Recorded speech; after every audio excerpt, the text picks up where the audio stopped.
Di umaawat ang anak ninyo. Binastos na nga kaming mga pulis, nanirapan ng gamit. Malisos mischief po yung ginawa niya.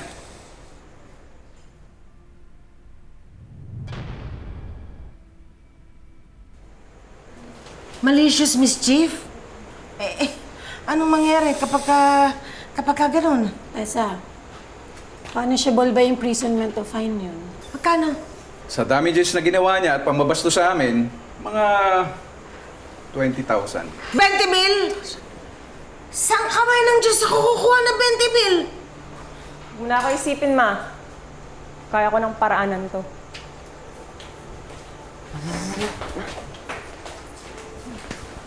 Paano? Ha? Nakakulong ka? Hindi ko maintindihan kung bakit dito ka pa ng gulo sa loob ng presinto. Ma, alam mo bang na-dismiss yung kaso ni Papa, ng prosecutor? At parang wala lang sa kanila. Oh. Tapos, anong nangyari? May nagawa ba? Yung panggugulo mo? Yung paninira mo? Nabigyan ba ng hustisya ang pagkamatay ng papa mo? Anong gagawin ko? Magagaya ako Matuto sa'yo. ka mag-control ng emosyon mo? Gagaya ako sa'yo, Ma, na parang walang pakialam. Wala. Bakit ako nandito ngayon? Pabayaan mo na lang ako, Ma. Umalis ka na lang. Susumbatan mo lang ako. Ano ba naman yung kakagilap ko ng pampiyansa para sa anak niyo? Tingnan mo tong... Sige! Ganon ba? Sure! Di mabulok ka sa kulungan.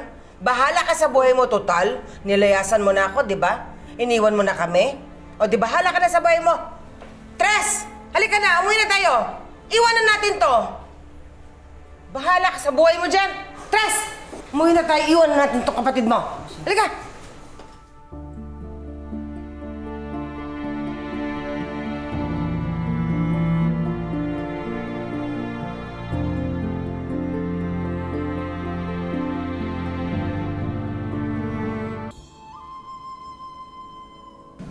Mare, sigurado ka na, ha? Ikaw din nagsabi, delikado. Saan ako pupulot ng 20 mil ng mabilisan? Basta alam mo na kung paano babayaran. Hindi.